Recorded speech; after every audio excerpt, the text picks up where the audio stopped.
O médico disse que eu tinha 3 dias de vida. Meu genro sorriu. Ótimo. Finalmente herdo tudo. Ele apertou meu ombro. Morra logo, velho. Mas após sair, eu mudaria o destino dele para sempre. Meu nome é Carlos Henrique da Silva. Tenho 67 anos. Sou empresário aposentado do ramo de transportes. E esta é a história mais chocante que você vai ouvir hoje. A história de como descobri a verdadeira face diabólica do homem que minha filha escolheu para casar.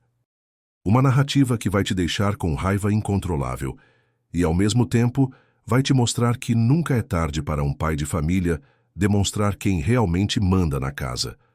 Esta não é apenas uma história de traição familiar. É um relato de guerra, uma batalha épica entre um patriarca experiente e um criminoso profissional que pensou que podia se passar de esperto comigo. É a crônica de como a experiência de vida e a astúcia de um velho guerreiro derrotaram a ganância e maldade de um jovem bandido arrogante. Vou ser direto com vocês. Por 3 anos e 4 meses, eu fui feito de trouxa pelo próprio genro. Ele me roubou R$478 mil em dinheiro vivo. Falsificou minha assinatura em 37 documentos oficiais. Usou minha filha inocente como escada para chegar ao meu patrimônio suado, manipulou minha família inteira e ainda teve a audácia diabólica de desejar publicamente minha morte para acelerar a herança. Mas aquele maldito cometeu um erro fatal. Subestimou a capacidade de reação de um homem de verdade. Trabalhei exatos 45 anos da minha vida, desde os 17 anos de idade, para construir tijolo por tijolo o que tenho hoje. Comecei literalmente do nada, como motorista de caminhão na década de 1980, carregando mercadoria pesada de São Paulo para o interior mais distante. Dormia na boleia gelada, tomava banho gelado em posto de gasolina na madrugada. Comia marmita fria na beira de estradas perigosas, mas tinha um sonho que queimava no peito e me mantinha acordado: ter minha própria empresa próspera de transportes. Nasci numa família humilde de Guaratinguetá, interior de São Paulo. Meu pai, João Silva, era pedreiro, trabalhava de sol a sol construindo casas para quem tinha dinheiro. Minha mãe, Dona Maria Silva, lavava roupa para fora e cozinhava salgadinho para vender na porta da escola. Éramos 5 filhos homens, e eu era o mais velho. Desde cedo aprendi que na vida nada vem de graça. Tudo tem que ser conquistado com muito suor, lágrimas e determinação inabalável. Aos 15 anos já ajudava meu pai carregando massa de cimento, subindo escada perigosa com um balde pesado nas costas. Aos 16 comecei a trabalhar meio período numa transportadora local, descarregando caminhão pesado, organizando estoque. Foi ali que descobri minha paixão verdadeira pelo ramo de logística e transporte de cargas. Menino, disse o seu Joaquim, dono da transportadora, você tem jeito natural para esse negócio. Tem visão comercial, entende de organização. Um dia você vai ter sua própria empresa. Essas palavras ficaram gravadas na minha mente para sempre. Em 1985, depois de 8 anos juntando religiosamente cada centavo que sobrava do meu salário miserável, consegui realizar o primeiro sonho. Comprei meu primeiro caminhão usado. Era um Mercedes-Benz 1113, amarelo desbotado, com motor desregulado que mais quebrava do que andava, mas era meu. Lembro até hoje do cheiro característico de óleo diesel misturado com esperança, do barulho desafinado do motor com problema, da sensação indescritível de orgulho quando vi pela primeira vez meu nome pintado grosseiramente na porta. Silva Transportes, Cargas Gerais. Telefone 12-623-41567. Era o começo humilde de tudo o que viria depois. Meu império começou com aquele caminhão velho e um sonho gigantesco de prosperidade familiar. Nos primeiros 5 anos, foi literalmente osso duro de roer. Trabalhava 18 horas por dia religiosamente, dirigindo longas distâncias perigosas, carregando peso excessivo, descarregando mercadoria pesada, fazendo manutenção preventiva e corretiva, cuidando da papelada burocrática complicada, batendo perna incansavelmente atrás de cliente novo. Era motorista, mecânico, vendedor, contador e faxineiro, tudo numa pessoa só. Não tinha dinheiro para contratar funcionário. então fazia tudo sozinho mesmo.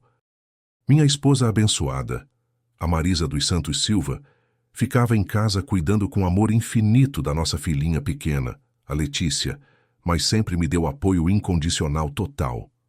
Carlos, meu amor, ela dizia com aquela voz doce que nunca vou conseguir esquecer, um dia essa empresa vai ser grande e respeitada no mercado inteiro, e nossa filha vai se orgulhar imensamente do pai guerreiro corajoso que tem. Ela tinha fé inabalável no meu potencial, mesmo quando eu duvidava se conseguiria pagar as contas do mês seguinte. Nas noites mais difíceis, quando o dinheiro mal dava para comprar leite para a bebê, ela segurava minha mão com carinho e repetia: "Não desiste nunca, Carlos. Deus tem planos grandiosos para nossa família abençoada." Aos poucos, com paciência de formiga trabalhadora e persistência de mula teimosa, fui crescendo devagar, mas consistentemente. Em 1990, consegui comprar o segundo caminhão, um Ford Cargo azul seminovo. Em 1995, já tinha 4 veículos rodando diariamente e um galpãozinho alugado de 200 metros quadrados. Era pequeno e apertado, mas era nosso primeiro escritório oficial organizado. Em 2000, realizei um sonho que parecia impossível. Consegui financiar meu próprio terreno de 1.000 metros quadrados em São José dos Campos e construí o primeiro galpão oficial da Silva Transportes. Era modesto, apenas 400 metros quadrados de área construída, mas representava solidez empresarial, crescimento sustentável, prosperidade conquistada. Ali nascia oficialmente a empresa sólida que mudaria para sempre o destino da família Silva. O grande salto histórico definitivo veio em 2005, quando consegui assinar um contrato milionário com a Cooperativa Agrícola de Ribeirão Preto, uma das maiores produtoras de grãos do estado inteiro. Eles precisavam urgentemente de transporte regular, pontual e confiável para o Porto de Santos, e eu me comprometi pessoalmente a fazer todas as entregas com pontualidade militar alemã. "Carlos", disse o presidente da cooperativa apertando minha mão, "se você cumprir religiosamente tudo o que está prometendo aqui, esse contrato pode mudar sua vida para sempre." E mudou mesmo, completamente. Em apenas 2 anos consegui dobrar minha frota inteira. Contratei 6 motoristas fixos de total confiança, comprei equipamentos modernos importados, informatizei todo o sistema operacional. A Letícia cresceu vendo o pai trabalhar como um condenado, mas sempre com honestidade cristalina e caráter inabalável. Desde pequena, acompanhava as operações da empresa, entendia que nossa prosperidade vinha do trabalho sério e dedicado, não de malandragem ou esperteza desonesta. "Papai", ela dizia aos 10 anos, "quando eu crescer quero trabalhar com você na empresa." Era meu sonho também, ter a filha como sucessora, ver a continuidade da empresa familiar pelas próximas gerações. Em 2010, a Silva Transportes já era referência absoluta na região inteira do Vale do Paraíba. Tinha contratos sólidos com dezenas de empresas importantes do agronegócio, fábricas conceituadas de fertilizantes, até mesmo com uma multinacional francesa de sementes geneticamente modificadas. Eram 22 caminhões modernos na frota, um complexo de 1.500 metros quadrados, com escritório climatizado e completamente equipado, e faturamento anual superior a 2,5 milhões de reais líquidos. Sempre fui um pai extremamente presente e dedicado para a Letícia. Mesmo trabalhando feito um condenado 7 dias por semana, nunca perdi uma reunião importante da escola, uma apresentação de balé, uma formatura, um aniversário especial. Quando ela tinha 10 anos, levava ela junto nas viagens mais curtas de final de semana, para mostrar na prática como funcionava o negócio sério da família. "Filha querida", eu dizia dirigindo pela estrada, "tudo isso aqui que você está vendo vai ser seu um dia. Mas precisa entender uma coisa fundamental. Não é só dinheiro guardado no banco, é responsabilidade gigantesca. São famílias inteiras de funcionários que dependem exclusivamente da empresa para comer, pagar aluguel, sustentar os filhos. O golpe mais devastador da minha vida inteira foi perder minha esposa adorada, a Marisa, em junho de 2008, Quando a Letícia tinha apenas 15 anos e estava no auge da adolescência complicada. Câncer de mama agressivo que descobrimos tarde demais, quando já tinha feito metástase fatal para os ossos e fígado. Passei 8 meses terríveis entre hospital e casa, vendo a mulher da minha vida definhar lentamente, perdendo cabelo, perdendo peso, perdendo a alegria natural de viver. No último dia, ela conseguiu reunir forças para me segurar a mão com carinho infinito e sussurrar com voz fraca: Carlos, meu amor eterno, promete solenemente que vai cuidar da nossa menina com todo o amor que ela merece. Ela vai precisar de você, agora mais do que nunca imaginou. Prometo, meu amor, respondi segurando firme sua mão gelada. Vou ser pai e mãe para ela. Vou proteger nossa filha de tudo e de todos. Foi a última conversa que tivemos. Fiquei sozinho para criar uma adolescente rebelde em plena crise hormonal, mas cumpri rigorosamente cada palavra da promessa feita a Marisa. Fui rígido quando precisava, carinhoso quando ela precisava, sempre presente em todas as fases difíceis da vida dela. Paguei escola particular, cara, curso de inglês avançado, faculdade particular de administração na Univap. A Letícia se formou com louvor acadêmico, sempre foi menina inteligente, responsável, dedicada aos estudos. Trabalhava comigo na empresa desde 2010, cuidava da parte financeira e administrativa com uma competência técnica que me orgulhava profundamente. Era meu braço direito indispensável, minha sucessora natural óbvia, a pessoa em quem mais confiava no mundo inteiro. Eu sonhava em deixar tudo para ela, ver os netos brincando no mesmo quintal onde ela cresceu, ensinar para eles as mesmas lições valiosas de vida que aprendi na estrada dura. Foi em maio de 2019 que ela me apresentou o maldito do Rodrigo. Um rapaz de 32 anos, bonito, bem vestido, boa conversa sedutora, dizia que trabalhava com vendas numa empresa moderna de softwares. No começo, confesso honestamente que gostei dele. Parecia educado, respeitoso comigo, carinhoso com minha filha. Quando eles começaram a namorar sério, pensei aliviado. Finalmente, minha filha encontrou um bom homem, alguém que vai cuidar dela como ela merece. O Rodrigo tinha uma lábia impressionante e perigosa. Falava muito bem, conhecia de tudo um pouco, sabia conversar sobre negócios, economia, política. Nas primeiras vezes que veio jantar em casa, ficávamos horas conversando na varanda, bebendo cerveja gelada, falando sobre empreendedorismo, sobre mercado de transportes, sobre a vida. Ele me chamava de seu Carlos com muito respeito aparente. Sempre oferecia ajuda para carregar as compras pesadas, perguntava sobre minha saúde, sobre a história da empresa. Seu Carlos, o senhor é uma inspiração verdadeira para mim, ele dizia, olhando direto nos meus olhos.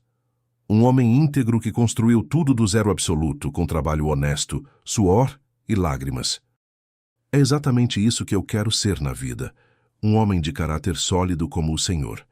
E eu, como um velho tolo apaixonado pela filha, acreditava piamente em cada palavra daquele teatro bem ensaiado. Se você é pai de família e já desconfiou do genro, deixa o like que você entende perfeitamente a dor que vem por aí. E se você tem filha solteira, presta muita atenção nesta história verídica. Rodrigo, eu respondia ingenuamente, na vida a gente tem que ter caráter acima de tudo. Dinheiro vai e vem, negócio prospera e quebra, mas caráter é para toda a vida. Cuida bem da minha filha que você vai ser abençoado na vida. Se soubesse do que aquele demônio era realmente capaz de fazer. Quando eles casaram em fevereiro de 2020, numa cerimônia linda na igreja que frequento há 30 anos, eu pensei emocionado que tinha ganhado o filho homem que nunca tive.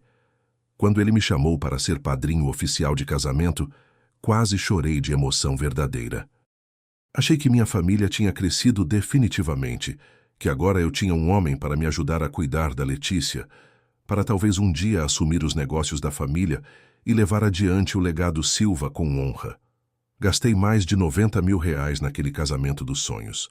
Buffet de primeira linha, decoração sofisticada, lua de mel em Cancún, tudo do melhor que o dinheiro podia comprar. Minha filha merece o melhor, eu pensava generosamente. Só vou casar ela uma vez na vida.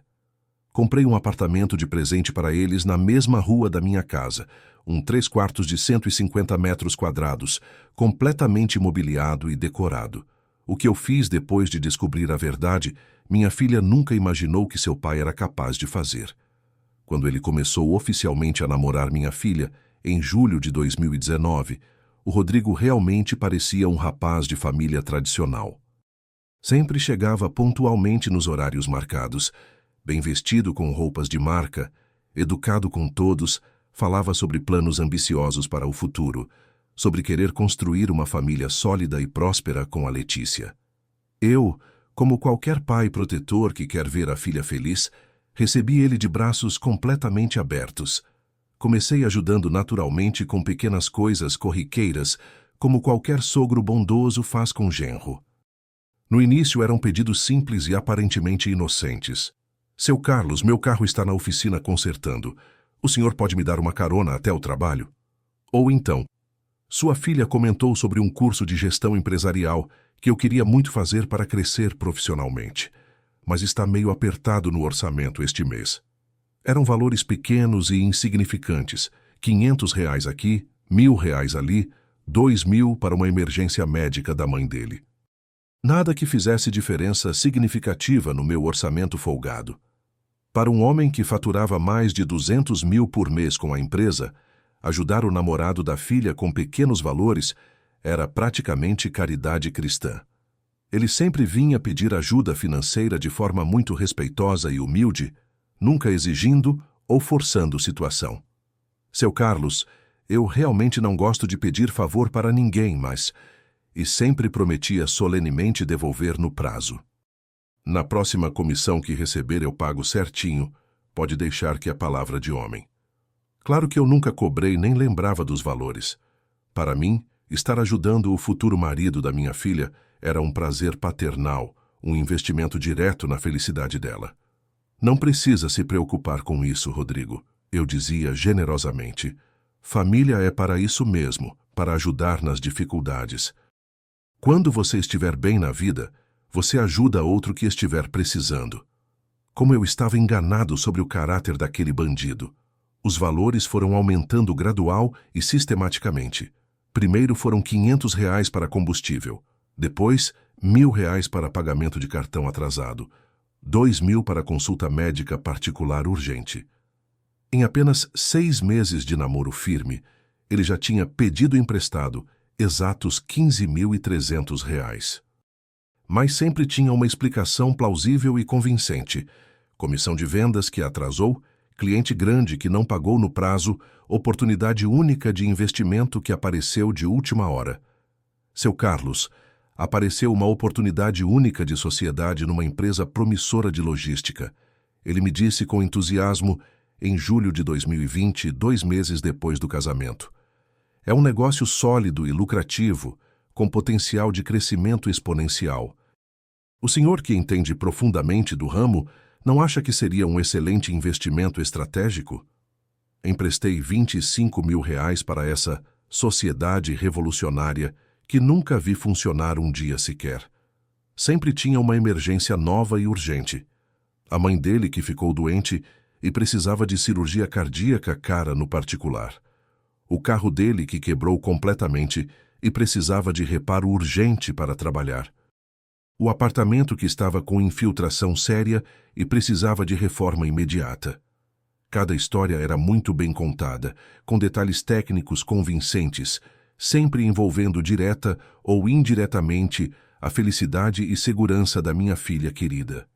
Pai, a Letícia vinha falar comigo com aqueles olhos doces de filha que sempre me desarmaram. O Rodrigo está passando por uma fase difícil no trabalho. A empresa está reestruturando, cortando pessoal, diminuindo comissão. Você não pode ajudar ele só mais uma vez? Prometo que é a última. Como dizer não para minha princesa pedindo com tanto carinho? Ele usava estrategicamente minha filha inocente para me convencer e amolecer minha resistência. Contava para ela versões dramatizadas dos problemas financeiros, sempre exagerando a gravidade da situação para gerar comoção e urgência. Ela, naturalmente preocupada com o marido, Vinha me pedir ajuda como intermediária. Era um esquema psicológico perfeito de manipulação emocional. Letícia, é claro que vou ajudar vocês. Eu respondia sem hesitar. Vocês são minha família. São meu tesouro mais precioso. Enquanto eu tiver condição, vocês nunca vão passar necessidade. Se soubesse que estava financiando a própria traição, deveria ter desconfiado seriamente quando percebi que ele nunca mais falava sobre devolução do dinheiro emprestado. No começo, sempre dizia com convicção: mês que vem eu acerto tudo certinho com o senhor. Pode contar comigo. Depois passou para promessas vagas. Quando as coisas melhorarem no trabalho, eu acerto com o senhor. Por fim, nem mencionava mais o assunto, como se os empréstimos constantes fossem presentes normais da família. Minha experiência de 40 anos no mundo dos negócios me dizia claramente que algo estava muito errado. Homem sério paga dívida. Homem sério se lembra de compromisso financeiro. Homem sério não vive pedindo dinheiro emprestado. Mas como era o marido da minha filha adorada, eu sempre dava o benefício da dúvida. Ele está começando na vida, eu racionalizava internamente. Todo jovem passa por dificuldades financeiras no início da carreira. Em 2021, ele me apresentou uma proposta imperdível de parceria comercial no negócio dele. Seu Carlos, com sua experiência sólida em transportes e logística e minha força de vendas no mercado digital, a gente poderia montar uma transportadora moderna focada em e-commerce. É o futuro absoluto dos negócios. Todo mundo está comprando online e precisando de entrega rápida. A proposta soava realmente interessante e promissora. Mercado de e-commerce estava explodindo, demanda por entrega rápida crescendo exponencialmente. Ele apresentou planilhas detalhadas, projeções otimistas, até mesmo um plano de negócios bem estruturado. Investi R$85 mil nessa ideia revolucionária, que nunca saiu do papel nem gerou um centavo de retorno. Vamos revolucionar o mercado de entregas na região, ele dizia com empolgação contagiante. Em 2 anos, vamos ser líder absoluto no segmento. 2 anos depois, descobri que o dinheiro havia sido desviado para contas pessoais dele. Ele começou a usar chantagem emocional sutil, mas eficiente, quando eu questionava alguma coisa. Seu Carlos, parece que o senhor não acredita no genro da sua filha. Isso me deixa muito magoado e desapontado. Era uma manipulação psicológica refinada, me fazer sentir culpado por desconfiar, me transformar no sogro chato e desconfiado. Não é isso, Rodrigo, eu explicava defensivamente. É que tenho experiência de vida, já vi muita coisa no mundo dos negócios. Eu entendo perfeitamente, seu Carlos, ele respondia com falsa compreensão. Mas é importante confiar na família, né? Família é a base de tudo. Quando a Letícia engravidou, em março de 2022, ele intensificou dramaticamente as manipulações sentimentais. Seu Carlos, quero proporcionar uma vida maravilhosa para o neto do senhor. Mas, para isso, preciso investir pesadamente no meu crescimento profissional e nos negócios promissores que estão aparecendo. Conseguiu R$15 mil para um MBA executivo internacional, que supostamente faria online. Conseguiu mais 20 mil para investir em ações de empresas tecnológicas americanas, que estavam com cotação favorável. Conseguiu outros 12 mil para montar um escritório profissional que impressionaria clientes importantes. Nenhum desses investimentos existiu de verdade. É pelo futuro do meu neto. Eu justificava internamente cada transferência bancária. Quero que ele tenha um pai próspero e bem-sucedido na vida.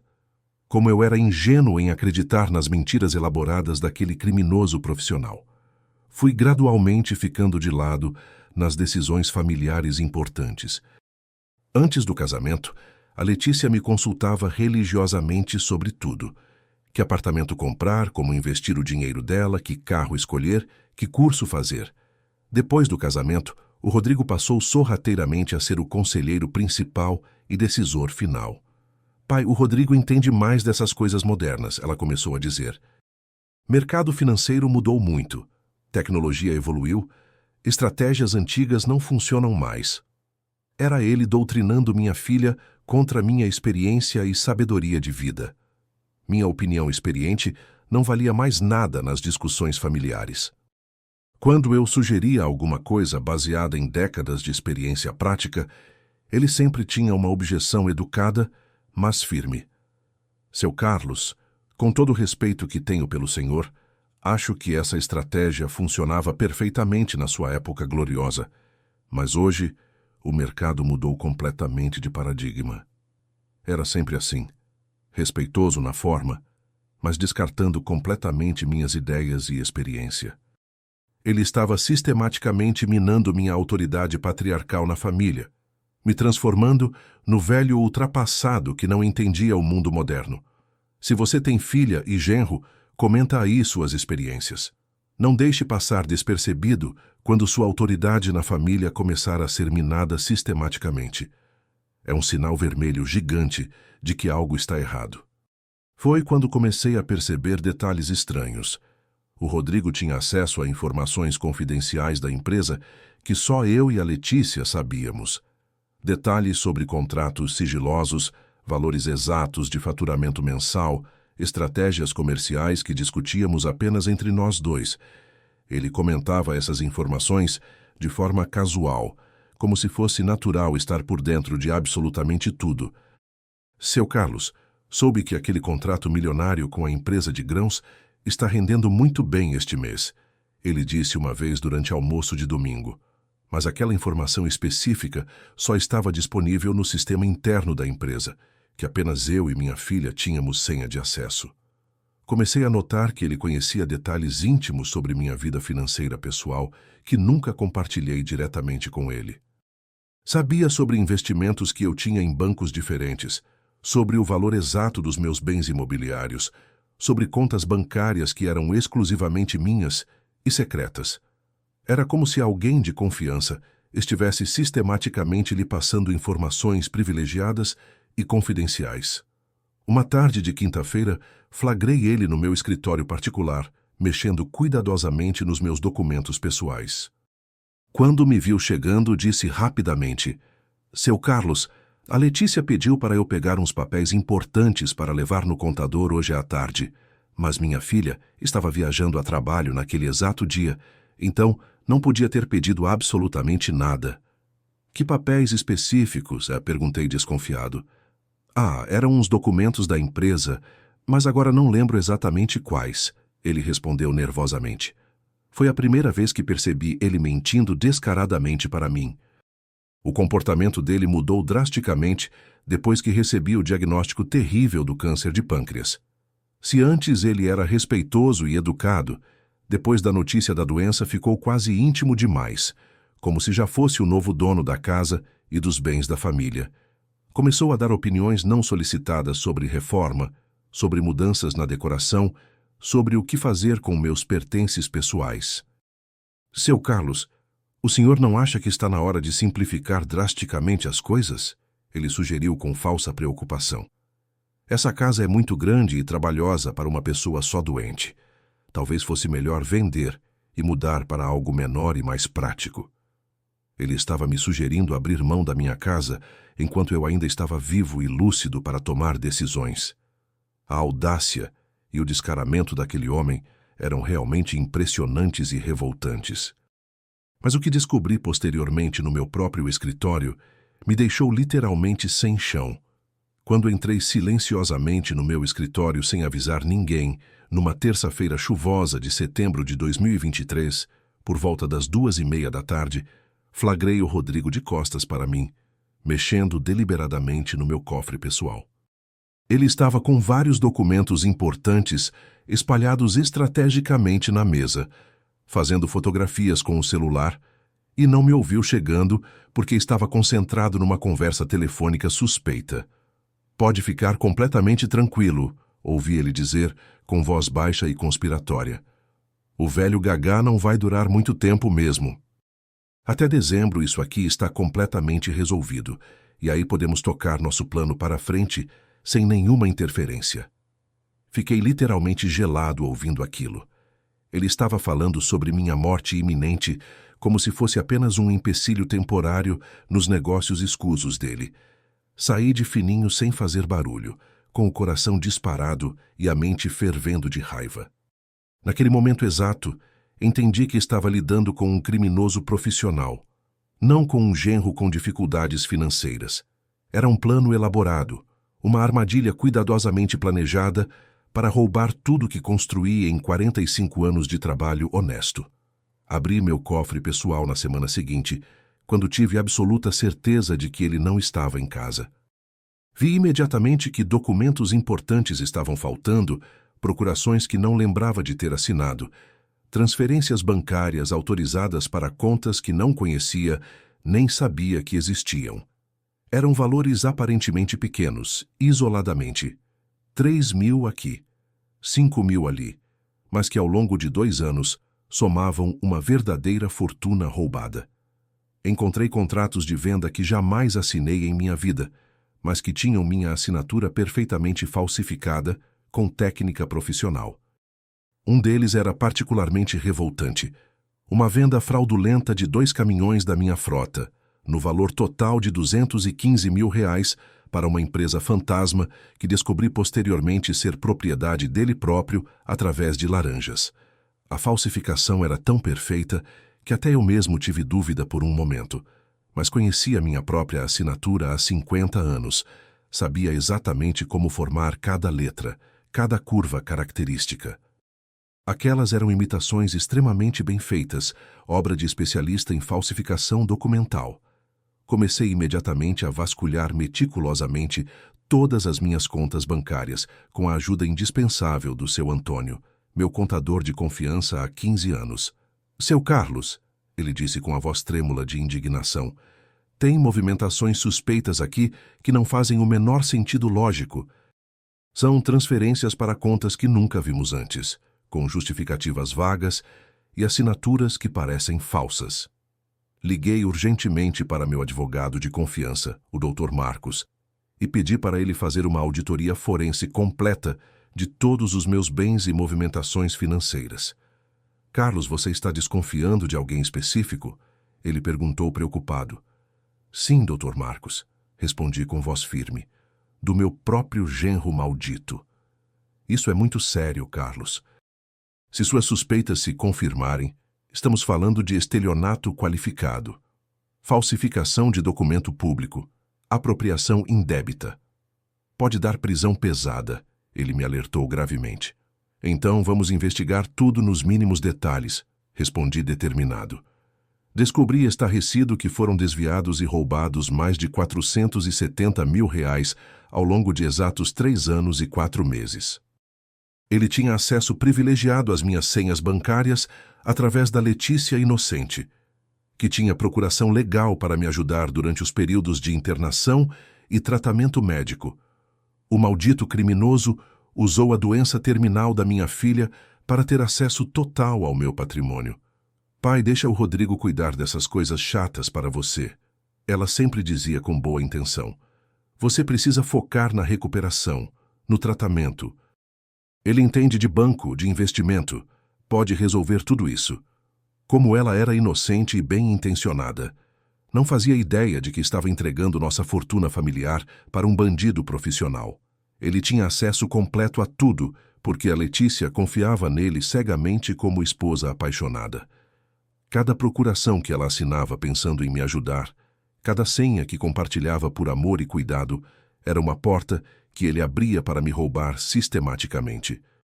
O pior de tudo foi perceber dolorosamente que minha filha querida estava sendo usada como instrumento inconsciente da minha própria destruição financeira.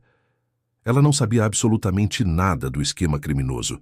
Era apenas o meio inocente que ele encontrou para chegar até meu patrimônio sem levantar suspeitas imediatas. Senti uma fúria que nunca tinha experimentado em 67 anos de vida.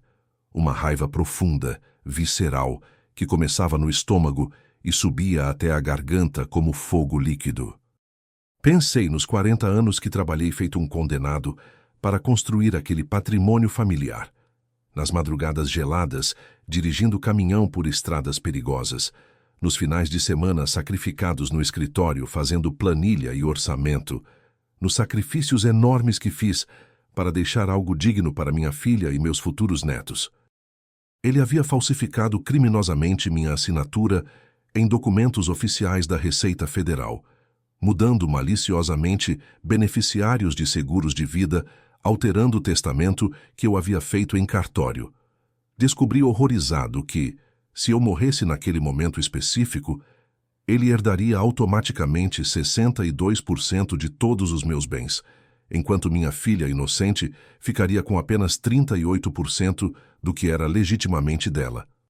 Tinha usado minha procuração legal de forma criminosa para vender uma propriedade rural valiosa que eu possuía em Minas Gerais, no valor de R$160 mil. O dinheiro da venda foi integralmente para uma conta bancária conjunta que ele havia aberto secretamente com minha filha, mas que apenas ele movimentava livremente sem conhecimento dela. Letícia, essa conta é para guardarmos dinheiro para o futuro do nosso filho. Ele tinha mentido descaradamente para ela. É uma poupança especial que vou administrar até o bebê crescer. Na verdade, era o cofre pessoal onde guardava tudo que roubava de mim. Descobri que outros familiares próximos dele estavam diretamente envolvidos no esquema criminoso organizado. O primo dele, André, que trabalhava como gerente num banco grande, facilitava as transferências bancárias irregulares e fornecia informações privilegiadas sobre minha movimentação financeira. A irmã dele, Patrícia, que era despachante credenciada, ajudava com a documentação falsa e legalizava fraudes no cartório.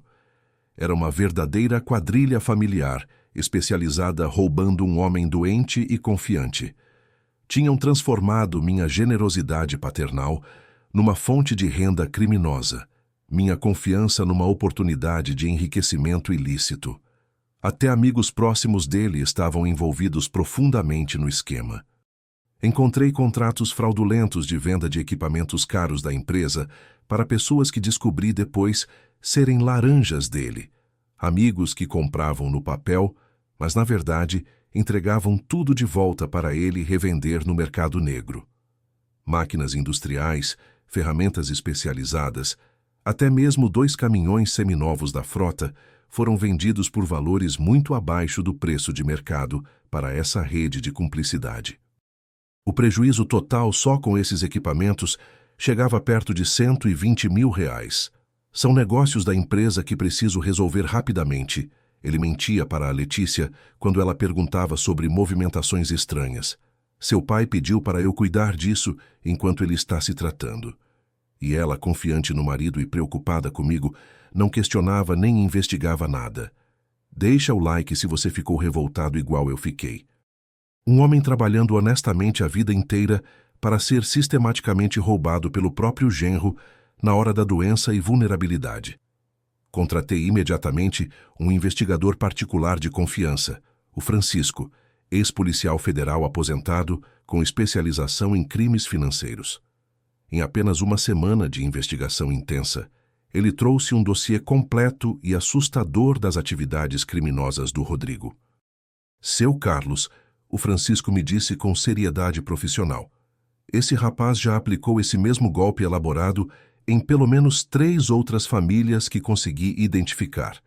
Encontrei registros de 2 outras mulheres maduras que ele namorou e que perderam dinheiro de forma extremamente suspeita. Ele é um golpista profissional, especialista em manipulação emocional e fraude documental. O dossiê continha fotos, documentos, gravações, registros bancários, tudo meticulosamente documentado e fotografado. Empresas fantasmas criadas especificamente para lavar dinheiro roubado, contas bancárias em nomes falsos, movimentações suspeitas que seguiam sempre o mesmo padrão criminoso. Ele escolhe criteriosamente vítimas específicas, homens idosos com patrimônio significativo, filhas solteiras dependentes emocionalmente, famílias sem outros homens para proteger os interesses, explicou o Francisco. É um predador social que estuda a presa antes de atacar. Ali naquele momento, segurando aquele dossiê que provava irrefutavelmente a extensão da traição, decidi definitivamente que ia acabar com a vida daquele maldito criminoso. Não morreria deixando minha filha inocente nas mãos garras de um predador profissional. O velho bonachão e confiante que sempre fui, tinha morrido para sempre naquele dia. Agora só restava o pai protetor implacável, disposto a qualquer coisa para defender sua família e seu legado. Mas antes de agir com toda a força, precisava reunir meticulosamente todas as provas possíveis. Não podia errar nem dar margem para defesa, porque sabia que ele tentaria me desacreditar. Ia alegar que eu estava confuso e paranoico por causa dos remédios fortes, que era delírio de um homem doente terminal. Comecei secretamente a gravar todas as nossas conversas com um pequeno dispositivo de gravação profissional que o investigador me forneceu. Guardei cópias de todos os documentos comprometedores em 3 lugares diferentes e seguros. Fiz um relatório técnico completo de tudo que tinha descoberto, com datas precisas, valores exatos e evidências fotográficas irrefutáveis. O que eu faria depois disso mudaria para sempre a vida de toda a minha família e selaria o destino daquele bandido para todo sempre. Fingi que não sabia absolutamente nada durante 2 meses e meio inteiros, o período mais difícil e psicologicamente desgastante da minha vida inteira. Foi infinitamente mais sofrido que aguentar quimioterapia, radioterapia e todas as dores físicas do câncer juntas. Sorrir falsamente para aquele bandido, agir normalmente como se nada tivesse descoberto, fingir que ainda confiava nele cegamente, tudo isso enquanto planejava meticulosamente sua destruição completa.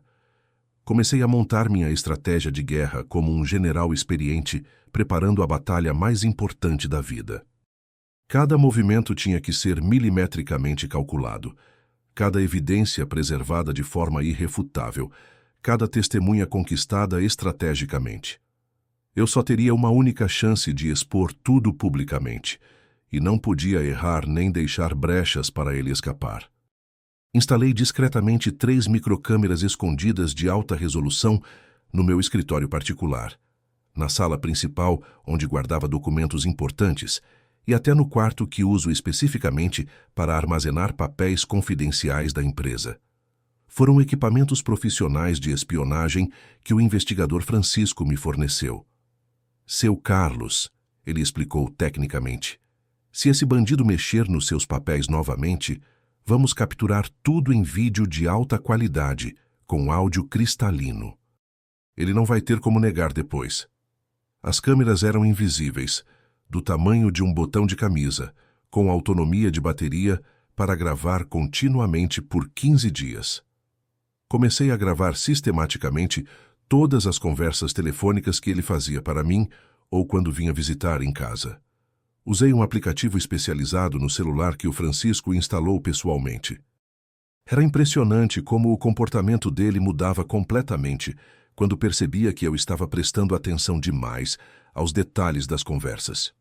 "Oi, seu Carlos, como está se sentindo hoje?" ele perguntava com falsa preocupação. Mas quando eu fazia perguntas específicas sobre dinheiro ou negócios, ele imediatamente mudava de assunto ou inventava desculpa para terminar a ligação rapidamente. Procurei urgentemente meu advogado de total confiança, o Dr. Marcos, e começamos a preparar meticulosamente toda a parte legal e jurídica do processo. Carlos, é um caso gravíssimo de estelionato qualificado, falsificação de documento público, apropriação indébita de pessoa idosa. Com as provas sólidas que você tem, podemos conseguir prisão preventiva imediata, ele me garantiu com convicção.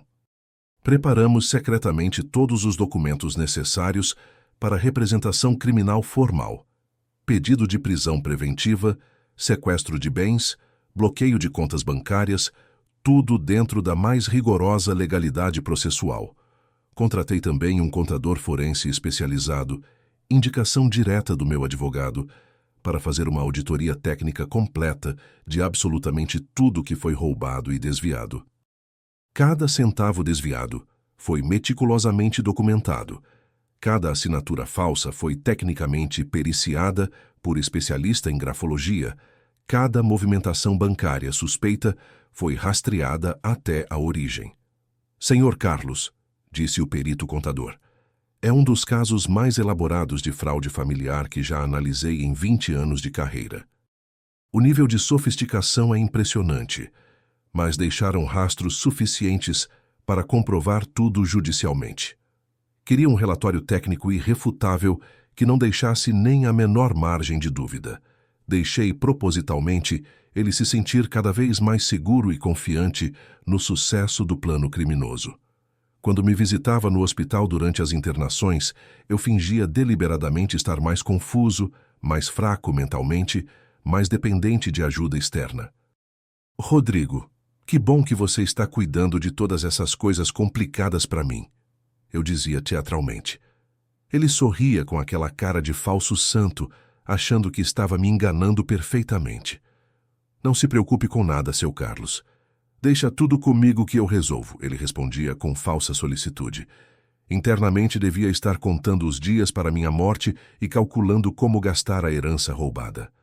Fingi estar cada vez mais confuso e esquecido sobre dinheiro e negócios financeiros.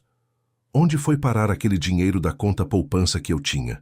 Perguntava propositalmente, fazendo cara de velho gagá perdido. Ah, seu Carlos, aquilo o senhor transferiu para a conta da Letícia há alguns meses, lembra? Ele mentia descaradamente na minha cara. Era revoltante ver como ele mentia com naturalidade absoluta, olhando direto nos meus olhos, sem demonstrar nenhum pingo de vergonha ou remorso. Para ele, mentir para um homem doente era tão natural quanto respirar. Comecei estrategicamente a questionar certas coisas de forma indireta e aparentemente inocente, só para observar as reações corporais e psicológicas dele. Rodrigo, você sabe por acaso quem comprou aqueles 2 caminhões que vendemos mês passado? A expressão de nervosismo e pânico na cara dele era óbvia e reveladora, mas ele sempre conseguia arranjar uma desculpa rápida. Ah, seu Carlos, foi uma empresa de fora do estado. Não lembro exatamente o nome agora, mas posso verificar os papéis depois. Ele respondia visivelmente nervoso. Sabia que estava mentindo porque eu havia descoberto que ele mesmo era o comprador através de empresa fantasma. Fiz deliberadamente perguntas que sabia que iam deixá-lo muito nervoso e defensivo. Aquele primo seu que trabalha no Banco do Brasil, o André, ele não pode conseguir uma taxa melhor para meus investimentos? Perguntei isso, sabendo perfeitamente que o primo estava diretamente envolvido no esquema de lavagem de dinheiro. Ah, o André está muito ocupado ultimamente, ele respondia rapidamente, mas posso falar com ele quando tiver oportunidade. Era óbvio que não queria aproximar o primo de mim para evitar que eu descobrisse a participação dele no crime. Tentei cuidadosamente abrir os olhos da minha filha, sem traumatizar ela psicologicamente. Fiz algumas perguntas sutis sobre as movimentações bancárias da família, sobre os negócios misteriosos do marido dela, sobre investimentos que ele alegava estar fazendo. Filha, você acompanha de perto todas as contas do Rodrigo? Está tudo certinho e transparente? Perguntei discretamente durante uma visita dela ao hospital. Pai, o Rodrigo cuida muito bem do nosso dinheiro. Ele é muito responsável e organizado. Você não precisa se preocupar com isso. Ela sempre respondia com confiança total. Era dolorosamente claro que ela não sabia absolutamente nada do esquema criminoso. Era apenas uma vítima inocente, sendo manipulada emocionalmente. Por isso, toda minha estratégia foi pensada especificamente para expor ele sem destruir psicologicamente minha filha. Ela ia sofrer muito, mas eu faria tudo humanamente possível para amenizar o trauma emocional. Alguns familiares próximos começaram espontaneamente a perceber que algo estava muito errado com o comportamento dele. Meu irmão mais novo, o João, veio me procurar com preocupação.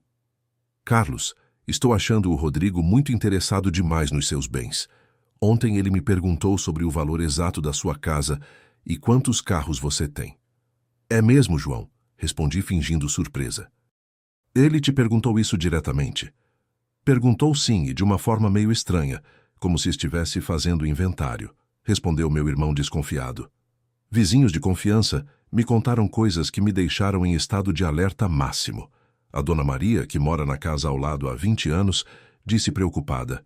Seu Carlos outro dia viu Rodrigo mostrando sua casa bonita para uns homens desconhecidos. Quando perguntei o que estava acontecendo, ele disse que estava só pensando em reformar. Reformar o quê, dona Maria? Perguntei fingindo não entender. Ele falou alguma coisa sobre vender e comprar uma casa menor e mais prática para você, ela respondeu. Fiquei estarrecido. O maldito já estava planejando vender minha casa antes mesmo da minha morte. Se você quer ver esse bandido se dando mal de verdade, compartilha o vídeo com todos os seus amigos. História de homem honesto não pode ficar sem vingança exemplar. Criei deliberadamente situações específicas para flagrar ele mentindo descaradamente na minha cara.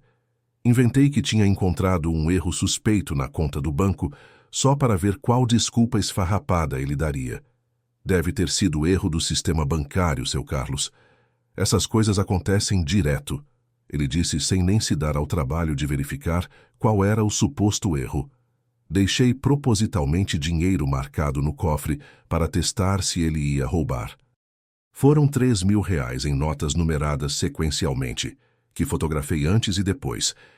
Em exatamente uma semana, o dinheiro tinha sumido completamente. Quando perguntei sobre o paradeiro das notas, ele disse cínico, Seu Carlos, o senhor não lembra que pediu para eu guardar esse dinheiro na conta poupança para render juros? Mentira descarada. Eu jamais pediria isso, e ele sabia perfeitamente. Mas continuei fingindo acreditar para não levantar suspeitas sobre minha investigação. Ele estava ficando cada vez mais desesperado e ansioso porque meu tratamento médico estava dando resultado surpreendente. Os médicos tinham mudado completamente o diagnóstico inicial. O tumor estava respondendo melhor que esperado à quimioterapia, estava diminuindo significativamente de tamanho. Percebi que essa inesperada melhora da minha saúde estava atrapalhando gravemente os planos dele. Seu Carlos, mesmo que o senhor se cure completamente, é muito importante ter tudo organizado e documentado. Ele começou a falar com frequência suspeita. Era óbvio que a possibilidade da minha recuperação estava deixando ele em pânico, porque precisava da minha morte para consolidar definitivamente o roubo do patrimônio. Percebi claramente que ele estava suspeitando que eu tinha descoberto alguma coisa sobre o esquema. Ficou muito mais cauteloso e cuidadoso. Parou completamente de frequentar meu escritório sozinho. Passou a usar exclusivamente a Letícia para tudo o que precisava acessar. Seu Carlos, sua filha vai cuidar disso para o senhor. Virou a resposta padrão dele para qualquer solicitação minha. Estava usando minha filha como escudo humano para evitar contato direto comigo. Em dezembro de 2023, quando os médicos confirmaram oficialmente que eu estava respondendo excepcionalmente bem ao tratamento e que tinha chances reais de cura e sobrevivência, foi exatamente aí que decidi definitivamente. Tinha chegado a hora final do acerto de contas. O confronto seria épico e inesquecível. Chamei toda a família extensa para um almoço especial de domingo, 17 de dezembro de 2023, alegando que tinha uma notícia muito importante para dar sobre minha saúde e sobre o futuro próximo da família. Era a véspera do Natal, então todo mundo veio sem falta. A Letícia com o bebê, o Rodrigo, meu irmão João, minha cunhada Aparecida, até meus sobrinhos adolescentes. Disse que tinha preparado uma surpresa especial para todos. Coloquei meticulosamente todas as provas criminais numa pasta organizada profissionalmente e deixei estrategicamente em cima da mesa principal da sala. Eram documentos falsificados, extratos bancários comprometedores, fotografias reveladoras, pendrives com gravações, relatório técnico do contador forense, parecer do investigador particular, tudo separadinho e numerado por assunto específico, mais de 300 páginas de evidências irrefutáveis contra aquele bandido maldito. Família querida, eu disse solenemente depois do almoço, quando todos estavam relaxados e satisfeitos. Antes de falar sobre as excelentes notícias da minha saúde, preciso resolver uma questão extremamente séria que envolve o futuro de todos nós. A cara dele, quando viu a pasta, foi absolutamente impagável e inesquecível. Era o medo puro, o desespero total de quem sabia que tinha sido descoberto em flagrante. Rodrigo, eu disse olhando fixamente nos olhos dele, durante exatos 3 anos e 4 meses, você roubou sistematicamente de mim, falsificou criminosamente minha assinatura, usou minha filha inocente para ter acesso às minhas contas, Manipulou psicologicamente minha família inteira. Você não é meu genro, você é um criminoso profissional perigoso. O silêncio na sala era sepulcral e constrangedor. Até o bebê parou de chorar, como se sentisse a gravidade do momento.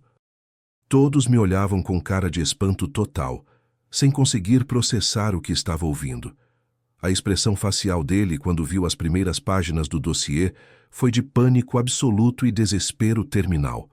As mãos tremiam visivelmente, a voz embargou, o rosto ficou pálido como papel. Tentou desesperadamente negar até o último segundo. Seu Carlos, isso é um mal-entendido terrível. Eu sempre ajudei o senhor, sempre cuidei da família, nunca roubei nenhum centavo de ninguém.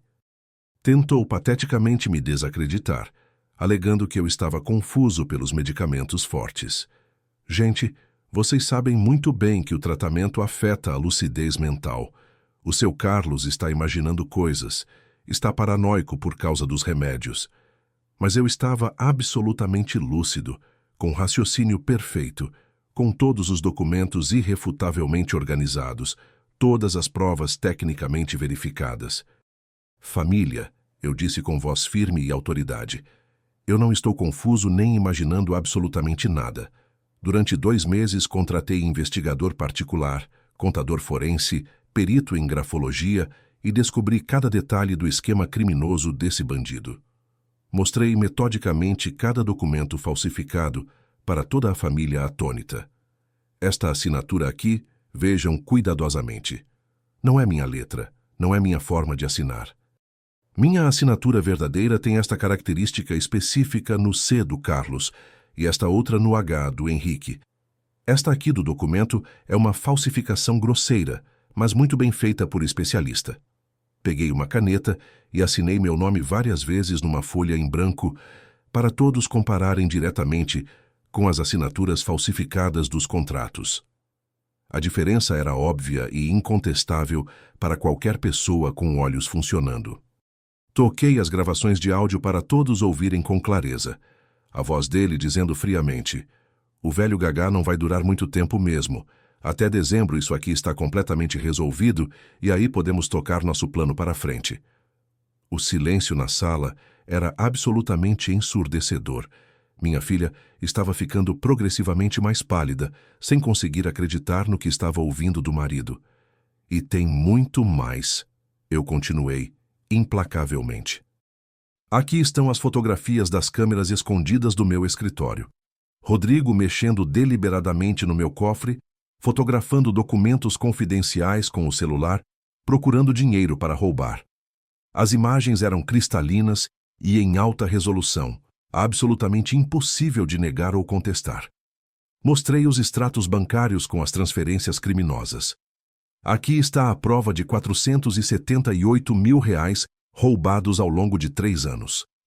Cada transferência irregular, cada assinatura falsificada, cada documento fraudado, tudo documentado tecnicamente pelo contador forense." Minha filha ficou em choque psicológico total, tremendo como uma vara verde no vento.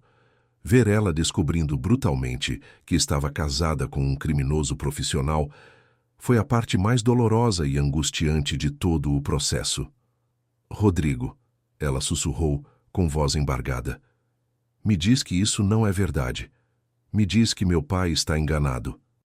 Mas ele nem conseguia olhar diretamente para ela de tanta vergonha e culpa. Tentou ainda inventar desculpas esfarrapadas. "Letícia, seu pai está doente, está confuso, não sabe o que está falando." Mas as provas eram técnicas, irrefutáveis, incontestáveis.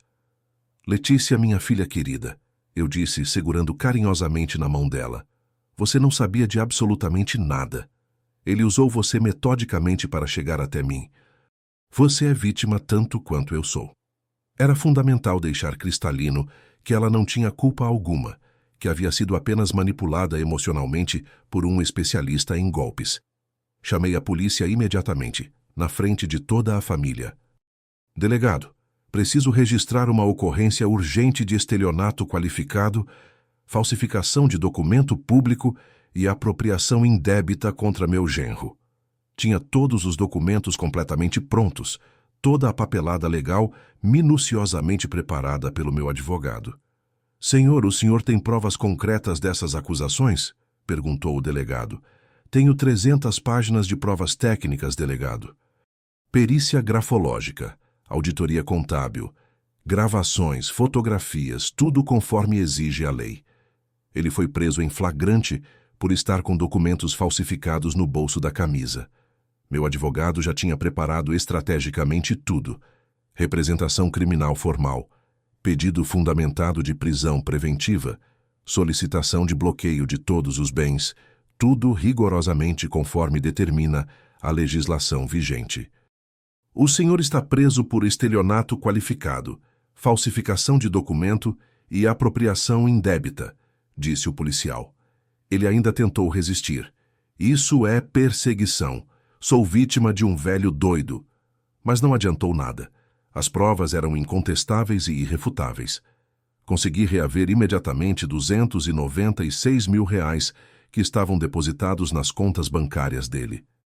A justiça bloqueou instantaneamente todas as contas, penhorou o carro que ele tinha comprado com meu dinheiro roubado, sequestrou os bens que estavam em nome de laranjas dele. A recuperação patrimonial foi rápida, porque meu advogado havia preparado tudo previamente.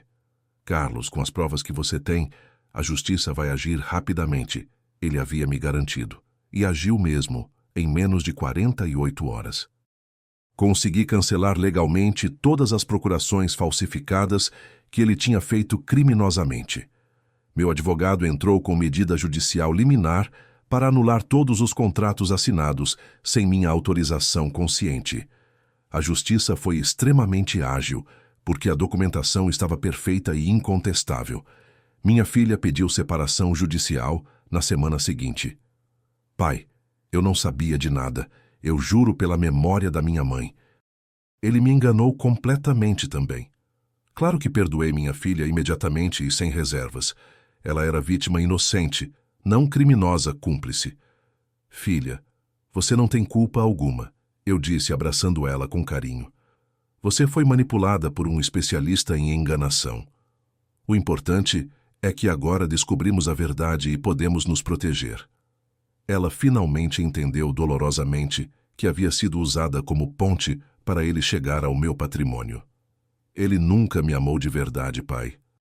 Ele só queria nosso dinheiro da família.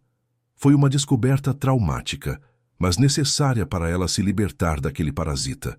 Consegui a guarda provisória completa do meu neto, para proteger a criança inocente de toda confusão e instabilidade. Enquanto sua mãe se recupera emocionalmente, o netinho fica aqui comigo, decidi. As crianças não podem crescer perto de criminoso, não enquanto eu estiver vivo para protegê-las. Nossa família se uniu novamente, e mais forte depois que toda a verdade veio definitivamente à tona. Minha filha voltou para casa com o bebê. Meu irmão João passou a frequentar mais. Até vizinhos distantes vieram me apoiar e parabenizar pela coragem. O criminoso estava definitivamente fora das nossas vidas para todo sempre.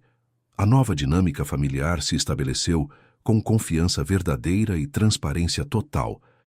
Agora sei exatamente quem são as pessoas que realmente se importam comigo como pessoa, não com meu dinheiro no banco.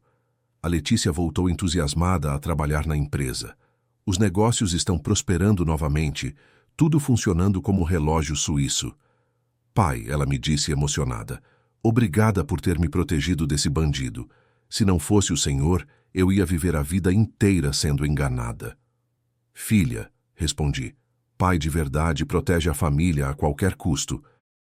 Aprendi definitivamente que confiança tem que ser conquistada milimetricamente aos poucos, demonstrada consistentemente ao longo do tempo, não entregada de bandeja para qualquer pessoa bem-falante. Nunca mais vou facilitar acesso aos meus bens para pessoas que não provaram inequivocamente sua honestidade durante anos seguidos. Nunca mais vou confiar cegamente em genro só porque é casado oficialmente com minha filha. Caráter honesto não vem automaticamente com certidão de casamento. A experiência dolorosa me ensinou que é infinitamente melhor ser considerado desconfiado e protetor do que ser feito de otário e roubado. O Rodrigo foi julgado e condenado a 6 anos e 8 meses de prisão em regime fechado por estelionato qualificado, falsificação de documento público e formação de quadrilha. Vai ficar bem longe da minha família por muito tempo, e quando sair da cadeia, não vai ter mais nada material, porque perdeu absolutamente tudo no processo judicial. Os cúmplices dele também foram todos processados e condenados. O primo André perdeu o emprego no banco e pegou 4 anos de prisão. A irmã Patrícia foi cassada como despachante e condenada a 3 anos. A quadrilha familiar foi completamente desarticulada pela Polícia Federal. Se você é pai ou avô e quer proteger eficientemente sua família de aproveitadores perigosos, inscreva-se agora no canal. Vou contar mais histórias reais de como homens experientes podem se defender inteligentemente de golpistas profissionais. Hoje durmo completamente tranquilo, sabendo que protegi minha família e preservei meu legado para as próximas gerações. O câncer está totalmente controlado e regredindo. Minha filha está segura e consciente. Meu neto está protegido da influência de criminosos. Cumpri exemplarmente meu papel sagrado de patriarca e pai de família. A experiência amarga me ensinou que nunca é tarde para um homem de verdade mostrar quem manda quando a família está ameaçada. Genro aproveitador sempre mostra sua real natureza na hora do aperto financeiro. E pai que não protege energicamente a família não merece ser chamado de pai de verdade. Esta é a história verídica de Carlos Henrique da Silva, 67 anos, empresário aposentado, pai e avô protetor. Um homem que não deixou barato quando tentaram roubar seu suor de décadas e enganar covardemente sua família inocente. Experiência de vida vale infinitamente mais que diploma universitário. Pai que não protege a família não é pai de verdade. Patriarca tem que ficar sempre esperto com genros interesseiros. Nunca é tarde para um homem mostrar quem realmente manda. Genro aproveitador sempre mostra a real personalidade na hora decisiva. Compartilha esta história com outros pais que precisam ficar alertas. A união faz a força, e família protegida é família feliz.